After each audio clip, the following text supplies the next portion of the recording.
Ini adalah kisah seorang pemuda pemberani dengan tombak di tangannya dan keberanian yang membara di dadanya. Ia menerjang setiap pertempuran demi keadilan dan kehormatan.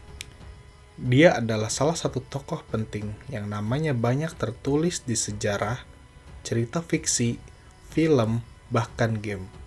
Dia adalah seorang panglima perang yang hidup pada masa 3 kerajaan di Tiongkok. Dia adalah Zilong atau Zhao Yun. Menarik. Ayo kita bahas. Zhao Yun yang dikenal dengan nama kehormatannya yaitu Zilong, yang artinya anak naga. Dia adalah seorang ksatria dan panglima terkenal yang hidup pada akhir dari masa dinasti Han dan awal dari periode 3 kerajaan di Tiongkok. Zhao Yun yang lahir pada tahun 168 Masehi di Zhending yang sekarang bagian dari Provinsi Hebei. Zhao Yun lahir dari keluarga petani biasa yang sangat sederhana, yang dimana dia memiliki bakat dalam seni bela diri yang dimilikinya sejak usia muda. Pada awal karirnya, Zhao Yun bergabung dengan tentara pemberontak yang dipimpin oleh Gongsun Zan, seorang panglima perang yang menguasai bagian utara Tiongkok. Pada tahun 200 Masehi, Zhao Yun pertama kali bertemu dengan Liu Bei. Liu Bei adalah seorang panglima perang yang kelak akan mendirikan kerajaan Shu Han, yaitu salah satu dari 3 kerajaan diantaranya adalah Shu, Wu, dan Wei. Zhao Yun sangat terkesan dengan sifat rendah hati dan idealisme Liu Bei, yang dimana ia ingin mengembalikan dinasti Han di Tiongkok. Pada tahun 200 Masehi, setelah peristiwa-peristiwa politik dan militer yang mengubah peta kekuatan di Tiongkok Utara, Zhao Yun memutuskan untuk meninggalkan Gongsun Zan dan bergabung dengan Liu Bei. Keputusan Zhao Yun untuk bergabung dengan Liu Bei adalah momen penting dalam karirnya. Liu Bei menghargai loyalitas dan kemampuan Zhao Yun, dan sejak saat itu, Zhao Yun menjadi salah satu pengawal terdekatnya serta memainkan peran penting dalam berbagai kampanye militer. Salah satu peristiwa paling penting dan sangat ikonik yaitu aksinya dalam pertempuran Changban pada tahun 208 Masehi. Dalam pertempuran ini, pasukan Liu Bei kalah jumlah dan harus melarikan diri dari serangan pasukan Cao Cao. Ketika Liu Bei mundur, Zhao Yun menyadari bahwa istri dan anak Liu Bei tertinggal di belakang termasuk Liu Shan, putra dari Liu Bei. Zhao Yun kemudian memutuskan untuk berbalik dan kembali melawan pasukan Cao Cao sendirian. Legenda mengatakan bahwa Zhao Yun berjuang sendirian melawan ribuan tentara dari Cao Cao dengan gagah dan berani, dan berhasil menyelamatkan Liu Shan dan istri dari Liu Bei dan membawanya kembali kepada Liu Bei. Aksi heroik ini tidak hanya menunjukkan keberanian Zhao Yun, tetapi juga kesetiaannya yang tak tergoyahkan. Liu Bei sangat terharu dan memuji Zhao Yun sebagai salah satu jenderal terbaiknya. Selain pertempuran Changban, Zhao Yun juga berpartisipasi dalam beberapa perang penting lainnya, yaitu pertempuran Chibi atau Battle of the Red Cliff, pertempuran Hanzhong, dan kampanye utara Zhuge-Liang. Zhao Yun dikenal sebagai jenderal yang cerdas, setia, rendah hati, serta dihormati oleh rekan-rekannya termasuk Guan Yu dan Zhang Fei. Setelah pertempuran Changban, Zhao Yun terus melayani Liu Bei dan membantu dalam kampanye militer yang bertujuan untuk membangun kerajaan Shu Han di wilayah barat daya Tiongkok. Zhao Yun juga berpartisipasi dalam penaklukan Provinsi Yi pada tahun 214 Masehi, sebuah kampanye penting yang memungkinkan Liu Bei mendirikan kerajaan Shu Han dan mengklaim gelar Kaisar Han pada tahun 221 Masehi. Salah satu pencapaian pentingnya adalah saat ia berhasil mengamankan posisi strategis di Nanzhong yang memungkinkan Shu Han untuk memperluas pengaruhnya di wilayah selatan.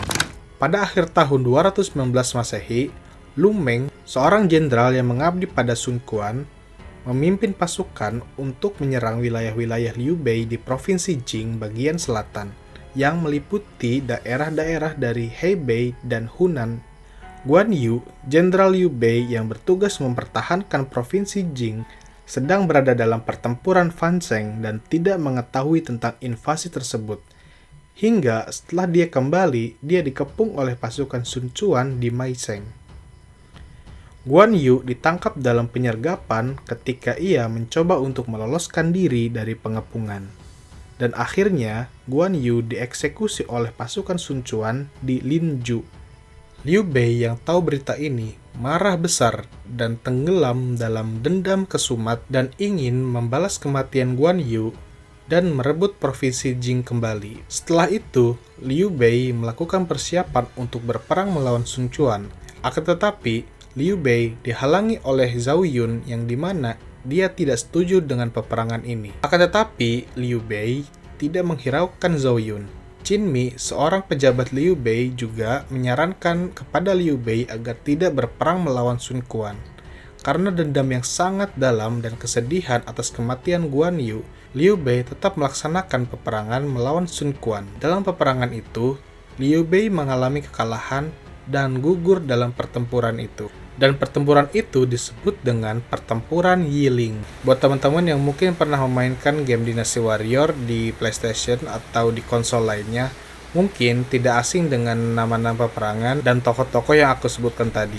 Setelah kematian Liu Bei pada tahun 223 Masehi, Zhao Yun tetap setia kepada putra penerus Liu Bei, yaitu Liu Shan. Selama periode ini, Zhao Yun terlibat dalam banyak pertempuran melawan negara Cao Wei, yang merupakan salah satu dari 3 kerajaan yang bersaing di Tiongkok pada masa itu. Zhao Yun berperan penting dalam menjaga stabilitas di perbatasan Shuhan dan mempertahankan wilayah dari serangan musuh. Salah satu pertempuran penting di mana Zhao Yun terlibat adalah pertempuran Hanzhong. Zhao Yun menunjukkan keberanian dan keahliannya sebagai seorang komandan dalam menjaga posisi Shuhan di Hanzhong, sebuah wilayah yang strategis bagi Shuhan dalam menghadapi ancaman dari Cao Wei.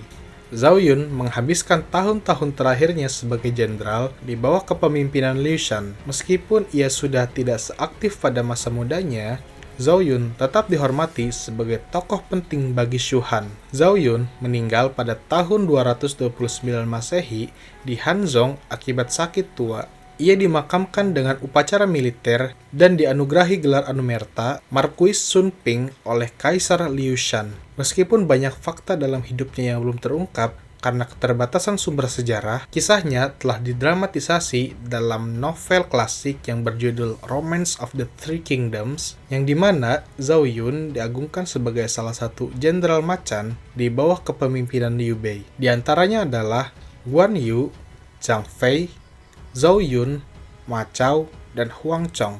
Akan tetapi, ada juga beberapa karya fiksi, film, bahkan game yang mengangkat kisah dari 3 kerajaan ini, yaitu Romance of the Three Kingdoms, Samkok, Redcliffe, game Dynasty Warrior Series, Three Kingdoms Total War, dan Zilong menjadi salah satu karakter yang cukup terkenal dalam game Mobile Legends. Meskipun ini adalah kisah nyata, karena sumber referensi dari film, novel, bahkan game, jadi cerita ini mungkin bisa dibilang 70% fakta dan 30% bumbu fiksi. Ambil yang baiknya, buang yang nggak baiknya.